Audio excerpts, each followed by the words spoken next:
The food lovers behind the nonprofit group Slow Food Southwest Florida are activists against fast food. They prefer whole foods that come directly from the source or have as little human interference as possible. Food that inspires meals prepared in the kitchen and enjoyed with loved ones. Ultimately, the slow food movement seeks to unplug our microwave society and bring families back to the dinner table through wholesome food.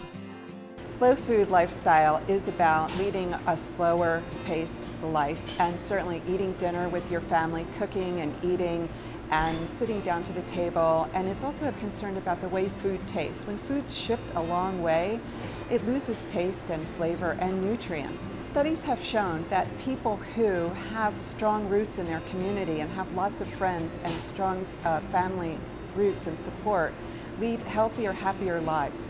So in a nutshell, that is something that slow food is attempting to do.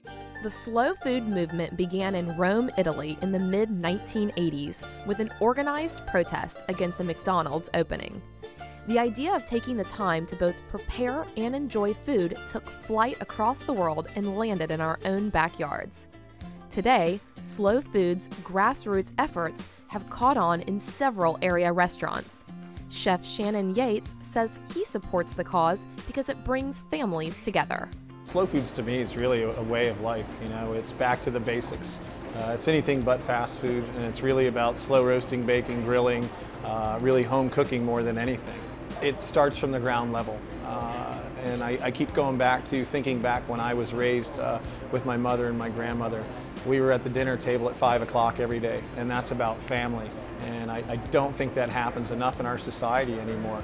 And slow foods is realistic about getting back to the basics of cooking, and that's where the love grows, you know, that's family. I think that, you know, especially kids growing up these days aren't exposed to what I was exposed to when I grew up, because there's so much more fast food in the market, and Americans are really driven on convenience, and slow foods is everything but that. It's taking the time to really understand what you're buying, what you're eating, and how you're cooking it. Slow Food Southwest Florida create this sense of community by being really in touch with who we are right now. It's like a local newspaper can unite people together, and our events bring people together from all kinds of different backgrounds and all different occupations come here, and they'll have fun doing this. The group's events change with the season. One event was a farm-to-table dinner hosted by the Rob and Stuckey Culinary Center in Bonita Springs.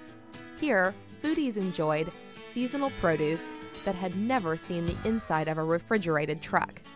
And the event served as a meeting ground for community members and local farmers. Word and Farm produced all of the produce being used at the farm-to-table dinner, and we will be discussing the produce during the event. I'll be talking about how we grow the different crops and giving people a face to connect with the food. Slow food is about connecting the producers and the consumers, and when that connection happens, there's just a multitude of benefit to both parties. Because our culture is so disconnected from the food source, there tends to be a misunderstanding about the value of agriculture. And agriculture provides much more value to a society than just the food that people eat. It provides a basis of understanding the natural world, and farms can be places where people go to learn about the natural world. The people coming to tonight's event are coming from many different corners of our society in Southwest Florida. We have a few other farmers as part of the group, and there are chefs, there are people who are just foodies, some students, and all different types of people will come together for this evening. And they can enjoy the food together, talk about farming or food preparation or anything they like. Well, and but I'll tell you, Christina is never surprised in the kitchen. It's rather she who surprises us. So thank you, everybody. As the chef, I did work with Eva Warden. She gave me the list of everything that was being harvested right now, and I tried to look at that and say, what can I construct into a beautiful salad? What can I use as a very fulfilling entree? It's important to myself that I can stand up with confidence in front of everybody and tell them why the meal they're eating is the best that I can possibly give them. Knowing where my food is coming from, not wondering what country of origin it might be, but actually having a connection and knowing the woman who put the seeds in the ground, it's pretty cool. Events like this also educate the community about the organization's other initiatives, such as eating what's in season. Citrus, watermelons, and tomatoes were a few of the foods celebrated at Bacchus in Fort Myers during Slow Food's Summer in a Glass event.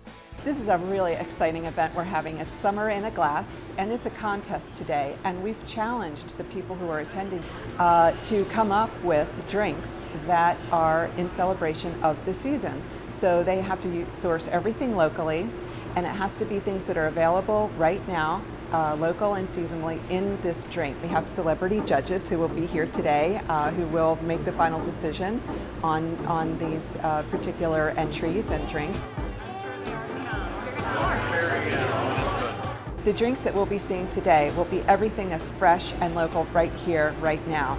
So we have lots of citrus drinks, lemonade, special orange concoctions, and even herbs. Basil is one of the herbs, and also there are tomato drinks as well, because these are all things that are in season right now that you could really have a fun time celebrating with these kind of alcoholic and non-alcoholic drinks. Summer in a Glass proves that even drinks can be made the old-fashioned way. The absence of packaged mixtures or powders means the juices used in the competition are fresh. In some cases, contestants utilized fresh-picked ingredients.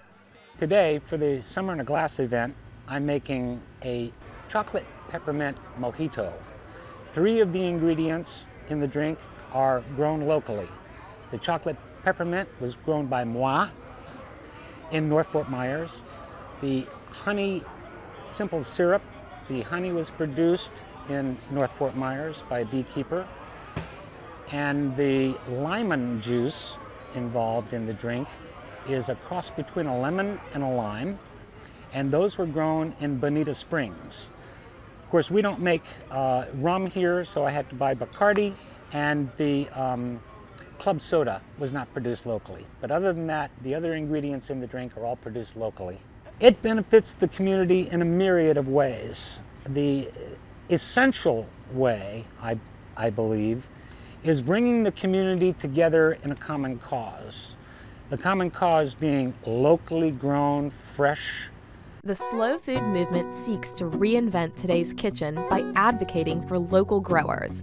The group's goals are simple: only the freshest food, both in markets and on our families' dinner tables.